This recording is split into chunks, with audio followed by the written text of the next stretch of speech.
Welcome to Table Talk here at the Philadelphia Sports Table Podcast Show, the longest running weekly Philly sports podcast show in the world.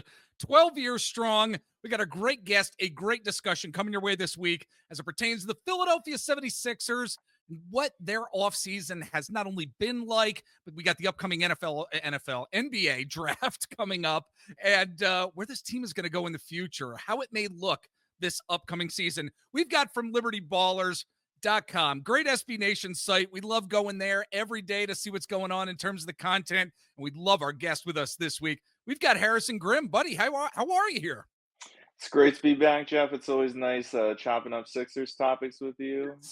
Special occasion coming up with the draft. Obviously, the Sixers have a really high pick, a lot of anticipation going into it, lots to talk Absolutely. about. So looking forward to our discussion here. Absolutely. I mean, let's get right into it, okay? You know, what should the Sixers do with that number 3 overall pick, Harrison? I mean, it's such a critical pick for the future of this team, where this organization goes. It's a critical pick for Daryl Morey. He cannot screw this one up. I thought it was interesting, and a lot of us thought it was interesting the night of the draft lottery when he puts his head down on the table like, oh my gosh, thank God this happened. Oh my gosh, thank goodness that this happened, that we're drafted at number 3. So I'm wondering where you think they just go from here in terms of this draft. And we're going to dive into some prospects as well. Do they make a trade?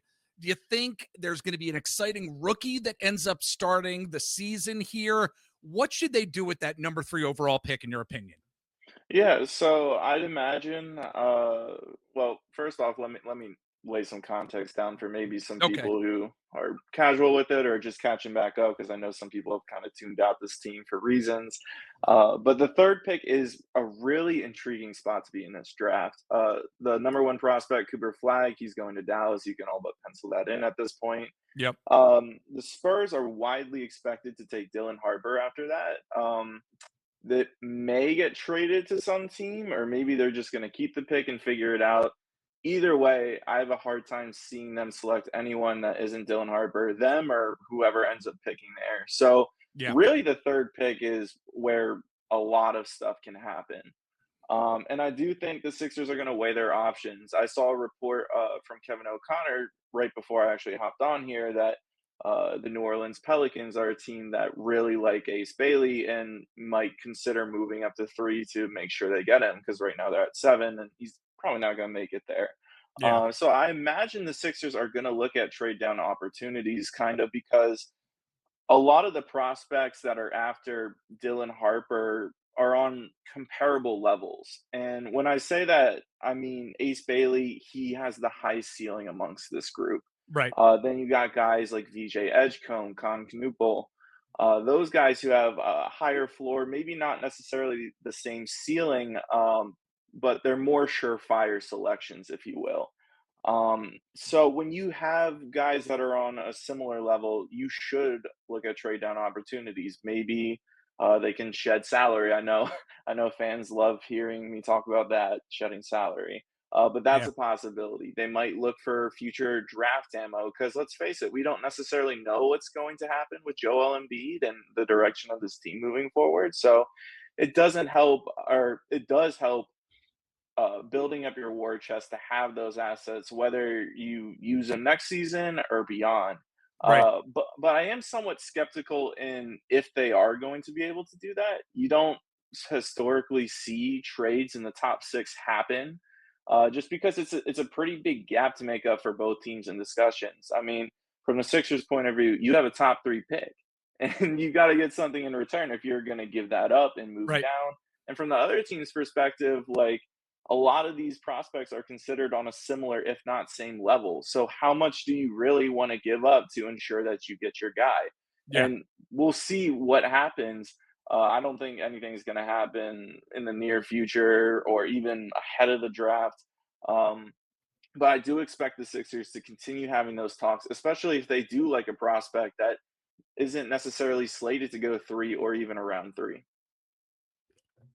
So sorry, I'm sitting there taking a sip of my iced tea right here as you were finishing your thought. But look, you know, we've been hearing about Ace Bailey.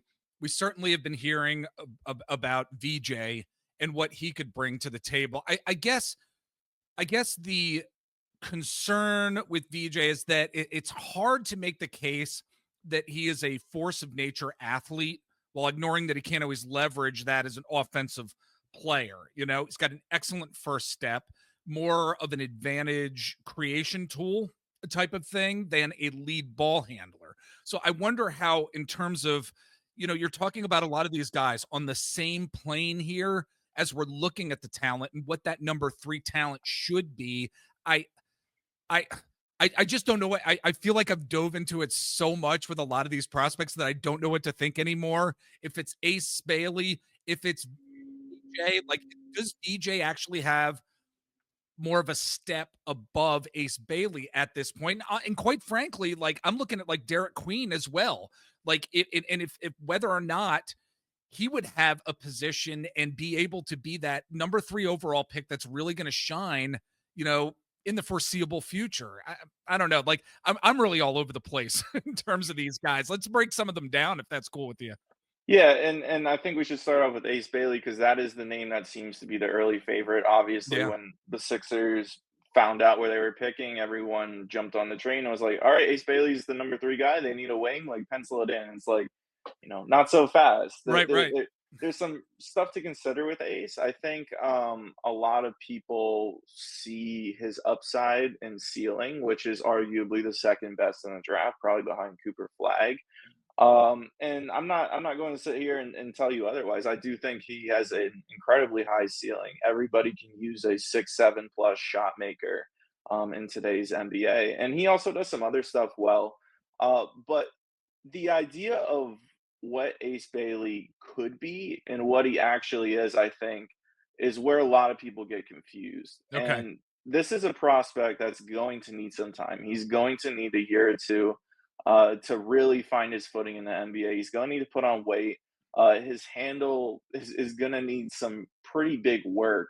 And that's where a situation like the Sixers might actually be intriguing in the sense that he could come in. He doesn't necessarily have to make a bunch of crazy shots, carry the offense. And I will say that is incredibly compelling. That being said, there are red flags and concerns, just like with any prospect. And he has quite a few. Everybody talks about the passing aspect or lack thereof. And watching film of him, I think it was just not a great system all in all. That being said, he's definitely going to need to improve on his passing, his decision making. And the part where I really get lost with Ace Bailey's, everybody talks about him like being a shot maker, and yes, he can hit contested shots. Yes, he can catch fire, but he's not necessarily really able to do that consistently. And a simple look at his box scores, just game to game, you really see some heavy fluctuation. And of course, you're going to see that. Like, he's one of the younger guys in this draft. I'm not trying to rag on him too hard. Right. Uh, but you start running into some issues where you got a guy that specializes in shot making, and even that's a little bit shaky. So you look at, all right, well, what else can he do? The main thing would be rebounding. He is a good rebounder for his size, and that's why I personally have him above like someone like Trey Johnson on my board, who doesn't necessarily offer anything outside of shooting and shot making. Once you get past the rebounding part, there isn't that much. He's shown some flashes on the defensive end as a help side blocker and defender. And sure, maybe you can kind of critique that, but at this point, the list is getting kind of long.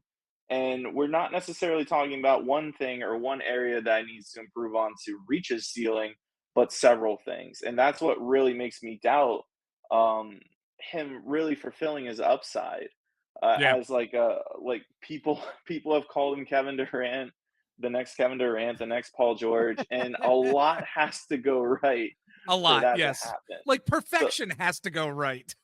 yeah, and even when Jeez. you compare Ace Bailey as a prospect to someone like Kevin Durant as a prospect, like the gulf is so massive, and Yeah. that's where I really take exception because if the Sixers do draft him, and that's a big if they do draft him, people are going to have this concept of like young Kevin Durant or young, Paul George, and that's just not very accurate and not what you can expect from Ace Bailey in year one. And that's why I like some of the other options on the board, such as like VJ Edgecombe or Con Canoopel over him. Yeah. I think it's interesting with VJ too. You mentioned something about Ace Bailey that I think we can actually say about VJ as well, because it seems like Baylor never quite figured out what to do with him at times on a game to game basis, which we kind of saw, with Ace Bailey as well during his, short collegiate career. There, and I think there's a related conversation we can keep coming back to as we inch closer to this draft is like, what does his NBA role look like long term? So like that's like the question that I actually have when I'm looking at VJ. Like, what are you thinking here? Yeah, so he's a really intriguing player. For those who don't know, he's kind of been a late bloomer in the basketball world. He's still kind of developing a feel for basketball, and some of his numbers, his advanced metrics kind of reflect that. But man, physically, there's so much to like about him. He's Yeah. arguably the most athletic player in this draft. He has an NBA ready frame. He's going to be able to come in day one and not just be a good defender, but I think he can be a great defender. He has a good defensive feel. He's tremendous playing in the passing lanes.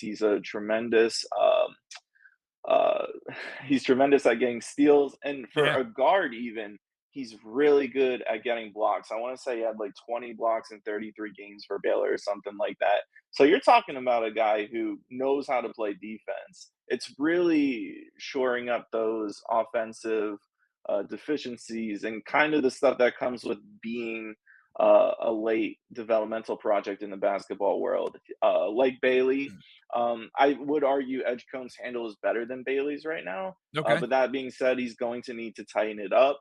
And also just shooting consistency. He has good form. He's a good catch and shooter. But when he goes off the dribble or kind of takes out off balance shot, his form gets a little bit wonky. I think those are things you can fix. Now, going back to the initial question at hand, what is VJ Edgecombe? A lot of teams are asking that right Yeah. now. At Baylor, he kind of played a bit as a guard. For those who don't know, he has a 6'5" frame with a pretty good wingspan. I want to say he's like 6'6", 6'7". So you're talking about a bigger guard. I think at the NBA level, he's going to project mostly as a two, and maybe you can squeeze him in as a three, especially if he continues to grow.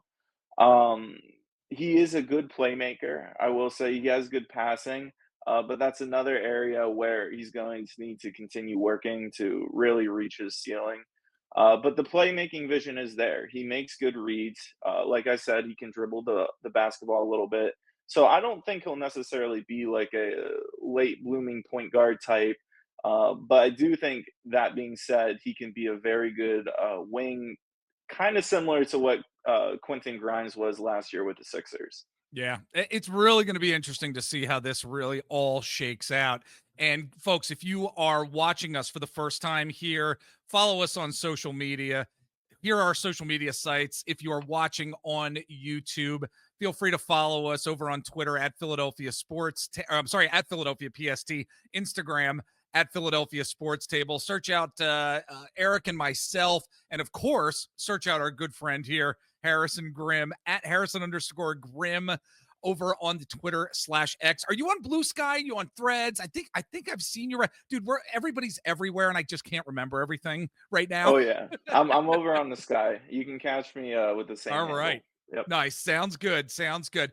Well, as we are moving along here, my friend, I really want to get into what Daryl Morey's legacy is going to be in terms of the draft for the Sixers. Not necessarily free agency, but I think I think it's an interesting theme to talk about in terms of what that legacy is going to be. Because as we know, NBA drafts, they're never a sure thing.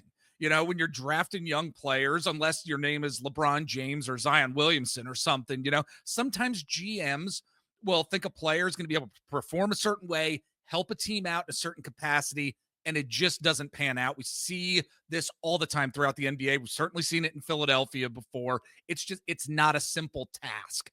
When it comes to Daryl Morey and his tenure here, Harrison, as GM of the Sixers team and organization, what do you think his legacy is going to be when it comes to drafting players for this Sixers team when it's all said and done? What are your thoughts? Yeah, I mean that's a great question. I think if you just look at what they've done so far, I think their scouting department under Daryl has done a tremendous job. If you just go on a draft to draft basis, where in pretty much all drafts they've been drafting outside the lottery or in the second round, They found really capable players. His first year obviously was the Maxey year. They got him at 21. Yep. Also drafted Isaiah Joe, who was a good pick, didn't stick around, but was a good pick in hindsight. Even in the super late second round, Paul Reed, while he's not on the team anymore, he's still in the NBA. And Yeah. that's not necessarily the case for a lot of guys taken in the late second round. And even if you go beyond that, last season with Jared McCain and Adem Bona, and also Justin Edwards as an undrafted free agent. The Sixers have done a tremendous job at getting guys um, who present good value at not high picks. There's only really been one miss, and that was the Jane Springer year. And picking at Oh the end yeah. of the first round is hard. One and two, at Yeah. the time, he was viewed as one of the best guys on the board. So I give them a pass for that. You can't always shoot 100 when it comes to scouting. Right. When it comes to his legacy, I think a lot of it is going to be defined by this coming pick that you're going to see in a few weeks, the third overall pick. There's a lot going into this. This is the highest pick Daryl Morey has ever had in his career, not just with the Sixers, but also with the Houston Rockets. And this is a pick that's going to define a lot of things. Um, First off, like, we don't know, again, what's going on with Joel Embiid. So whether they're drafting someone, they've been pretty adamant that they're just going to take whoever they think is the best player available, which I generally agree with. But you're going to be picking for someone that theoretically can come in, step up, and help in some way, shape, or form for this next upcoming season, presumably with Joel Embiid and Paul George, Yeah. and also uh, maybe potentially become a cornerstone long term moving forward, whether that's with Embiid, whether that's without Embiid. So I think this pick is going to make or break Daryl Sixers' tenure. It could be a life saving grace for a team with an aging core. It could be a turning point. The end of Sixers era basketball, if you will, with Joel Embiid. There's a lot of directions it can go. And it really just all comes down to this pick. And like you said, they really need to hit on this pick, whether or not Joel Embiid is a factor moving forward. Absolutely. That's a great way to end things before we have to take a really quick break here. When we get back, we're going to be discussing Joel Embiid in more detail, Tyrese Maxey, Jared McCain. Stick around. We'll be back in just a bit. All right, we are back again with Harrison Grimm from LibertyBallers.com at Harrison_Grimm on the Twitter/X and over at Blue Sky. And as we're moving along with the conversation here, buddy, got to get into Joel Embiid. We have to. I mean, like, it's just, you can't talk about the future of the Philadelphia 76ers without talking about Joel Embiid. He is the face of this franchise, also the face of injury, not just for the Philadelphia 76ers, but in the NBA in general. I mean, when we look at where his career goes from here, what do you think that looks like, Harrison? I mean, there could be so many different directions, I think, here that he could be taking. He, of course, wants a championship. He wants to bring a championship to Philadelphia. That's the goal for everybody. And again, he is the face of this franchise, at least for now. For now, here, what do you think is happening with him and what may happen with him in the future, my friend? Yeah, I mean, that's the $1,000,000 question. Yeah. You can ask me 20 questions and they ultimately all trace back to Joel Embiid, and they Yep. don't matter if Embiid isn't able to suit up. So, in terms of where his career could go, I mean, in an ideal world, he gets the knee thing managed, and they're able to. It's tough because. We hate being optimistic. Let's be honest. I mean, it's so like, dude, it's been year after year after year after year, optimism oozing out of all of us as Mhm. fans, but we know where he is in terms of his health. Oh my gosh, it drives me crazy, Harrison. Yeah, and especially, like, you're dealing with a knee injury, and Yeah. knee injuries can be really tricky, as we all saw play out last season. So in an ideal world, he's able to come back and be 75 to 80% of what we saw during the Hardenless year, where he was averaging like 35 on ridiculous efficiency. Yeah. The Sixers don't even necessarily need that version of him. They really just need a 75 to 80% version of that, which is a borderline all NBA player, all star. And there is some reason to believe he can get back to that point. The doctor who did this knee surgery was the same one who worked on Kawhi. And while the Clippers kind of took a different route to managing Kawhi and his injury or injuries, he was still able to go out in the NBA postseason when it mattered and produce for his team. There was ups and downs certainly, but it looked like Kawhi Leonard, and that's a pretty Yeah. big win, especially for how murky that situation was. Obviously, the Joel Embiid thing is quite murky, and it's quite a different situation given his size and kind of history when it comes to injuries. So, in an ideal world, that's what we see. Um, but at the same time, like you said, we have to be realistic. And what happens if Joel's knee isn't good to go? And we'll let that play out. I don't want to make any presumptions. Yep. We'll just see what happens. But if things don't necessarily pan out, the Sixers are going to be in a really tough spot because Joel's locked into a long-term salary. At that point, the window's probably shut on a trade. I can't imagine a team would be willing to give up a ton to take on that contract, if anything at all. Right. So there's multiple ways this could go, but again, it's the question that we have to keep coming back to, and we're going to continue coming back to until October and the season comes back. Yeah. If there's any way that the team doctors can just put like metal rods into his like knees, going down into his shins and up into his quads, I think that would be fantastic. I mean, I'm not sure why it hasn't been thought of yet, but I would love that type of medical initiative to come with regard to Joel Embiid. But moving along, next up is Tyrese Maxey here, Harrison. We've loved watching him develop over the years, really has been a player who continues to exceed expectations in so many different ways. Where do you see Tyrese Maxey's trajectory at this point in his career? And even like the pressure based on the past topic we talked about here with Joel Embiid, the pressure that's inevitably and possibly going to be on him at some point down the road. Where do you see Tyrese Maxey's career trajectory going at this point?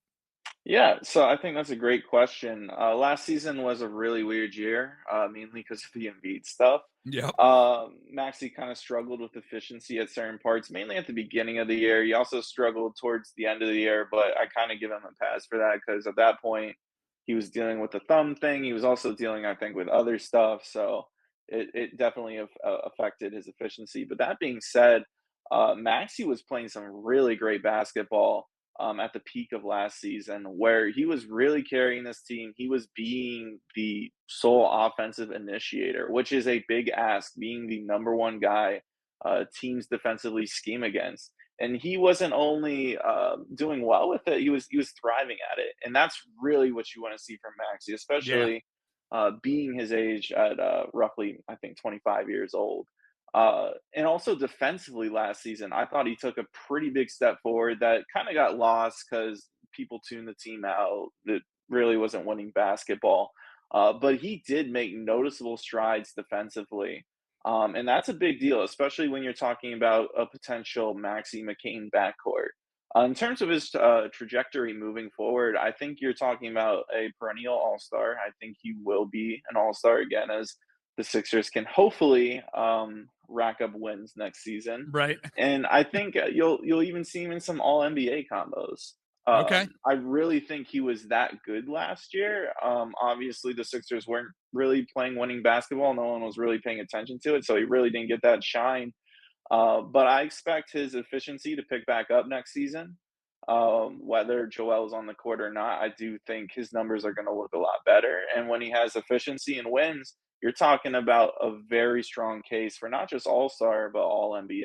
So I thought he was tremendous last season. I thought he did a lot of things that I wanted to see him do. And I'm very optimistic about him moving forward. Absolutely. We all should be optimistic about Tyrese Maxey. And I think we're also going to be optimistic about where Jared McCain's career goes from here because, he's one of those guys who Morey drafted that was kind of like, I think some of us, and I'll be honest, was kind of like, he was like kind of a meh type of player initially.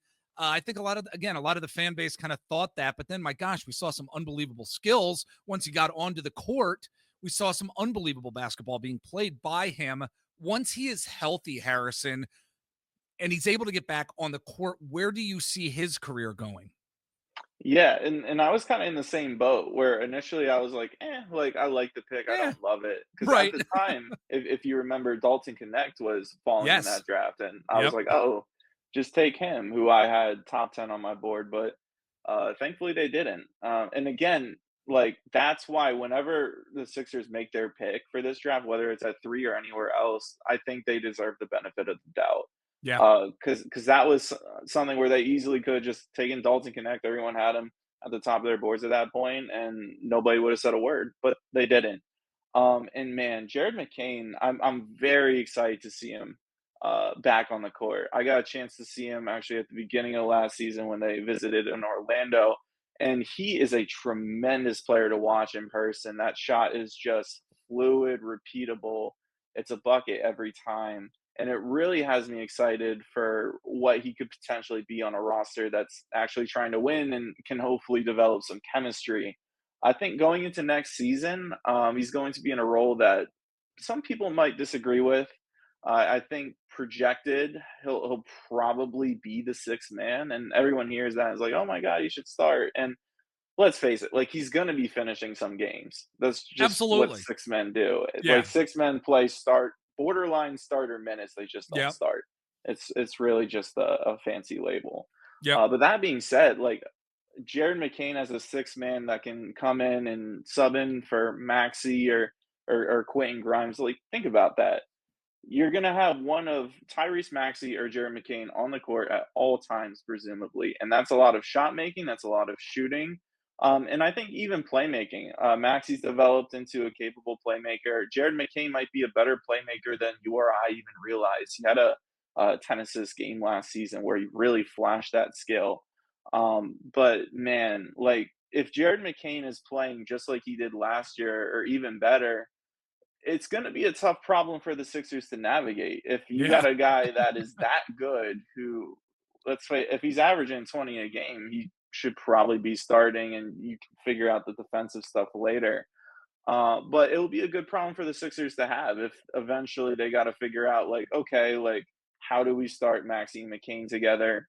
We'll see. But I think next season, with the projected starting lineup of Embiid, George, someone, Grimes, and Maxey.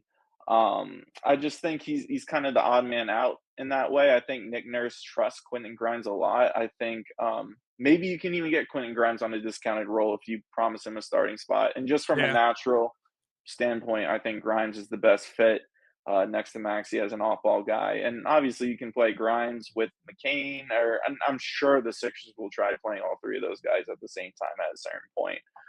But how can you not be optimistic about Jared McCain? Right. I Yes. was someone he was second on my board at the time when they took him. I certainly did not expect what I saw from him year one.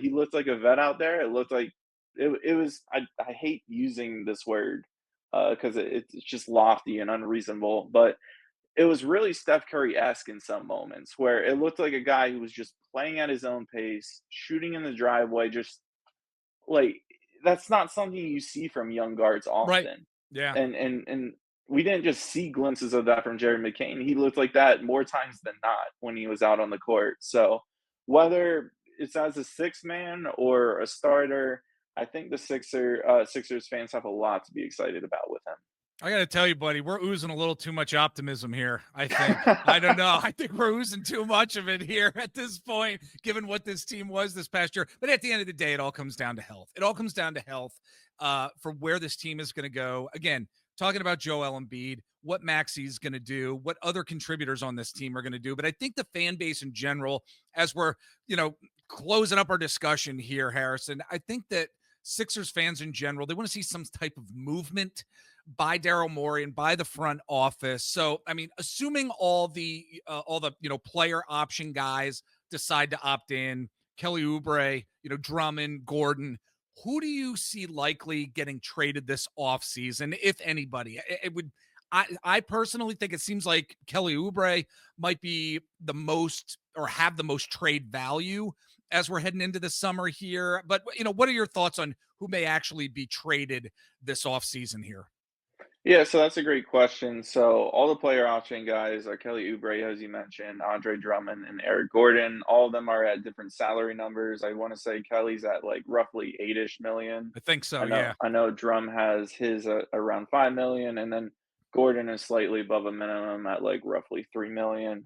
So all different salaries, right? And I think it's going to be a really intriguing thing to watch with at least two of those guys, that being Oubre and Drummond, the guys with the most salary in that group, Yeah. because the Sixers, they're going to need to do something. And what I mean by that is they've been adamant that they want to keep and are going to keep Quentin Grimes, which they can do with the team currently as constructed, with even all those guys opting in, they can afford him. What really gets kind of tricky then is paying Gershon Yabusele, which he's probably projected to get like taxpayer mid-level money at like 6 million, let's say. Yeah. It gets more cumbersome to not just keep Yabusele, but also keep your flexibility underneath that second apron. And that's why I think you are going to see at least one deal with one of those three guys, whether it's Oubre and Drummond going somewhere or just Drummond going somewhere. We did an end of season questionnaire over at Liberty Ballers, and one of the questions was, "What transaction do you want to see Daryl make this offseason?" And my answer was moving off of Andre Drummond. Okay. I'd like to see him move him. Didn't look like himself all of last year. Yes, there was a nagging toe injury, and I don't want to disregard that because I'm sure that was painful to play through. But he's set to make 5 million next season. And you got a guy like Adem Bona behind him who really showed me a lot during those tanking games. And really that's the energy I want to see from a young guy. I want to see a young guy go out there, hustle, block shots, look like he actually cares about the game, Yeah. even when they're losing. And Yeah. he did that consistently. He looked more polished in moments than I ever thought he would in year one. I think the Sixers have a lot to look forward to him. And I just, when you got a guy like Bona who really showed you a lot, in my opinion, and you got a guy with Drummond who's earning 5 million presumably next season, on the tail end twilight years of his career, it's just like if you're not gonna be an elite backup, an elite minutes eater, if you will, essentially what they brought him in to do, it's just dead money at that point. So Right. I could see Yep. a world where maybe they keep Drummond around. It doesn't hurt necessarily having him around. But that being said, moving off of Drummond's contract alone would free up a lot of space to retain Quentin Grimes, offer Yabusele something competitive. So it really comes down to their faith in Adem Bona. And there's other frameworks where you can package Oubre and Drummond. Like the popular one right now is the third overall pick, Oubre Drummond for number 7 and Herb Jones. Maybe you can package those two guys together and get a meaningful two-way player. Yeah. So there's a Yeah. lot of avenues they can take with that. I think you can pencil in at least one of those guys getting moved. I'm not entirely sure who, but there's a lot of reasons for the Sixers to really not keep those three. If I had to pick one that I would expect them to keep, it would maybe be Kelly Oubre. I know Nick Nurse is a huge fan of him. He did Yeah. have good moments last year. He was one of the guys that consistently showed effort, which I do appreciate, and he is one of their better defenders. So I think most likely would probably be Oubre. Least likely would probably be Drummond. I loved the conversation here, Harrison, because at the end of the day, while we saw terrible the past offseason from this Sixers team, a lot of it based on injury and just various developmental growth, I still think that there is promise for this team this coming season. I believe that we can see a winning season from the Sixers, a team that could potentially go to the playoffs.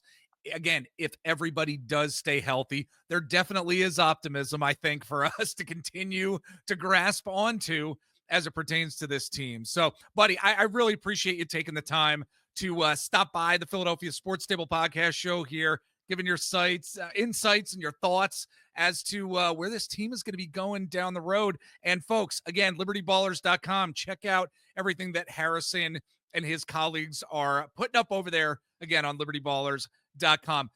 Buddy, join us down the road. Come back. I'd love to talk more Sixers with you at some point. I think it'd be a great conversation as always. Absolutely, man. Let's do it. Thanks for having me.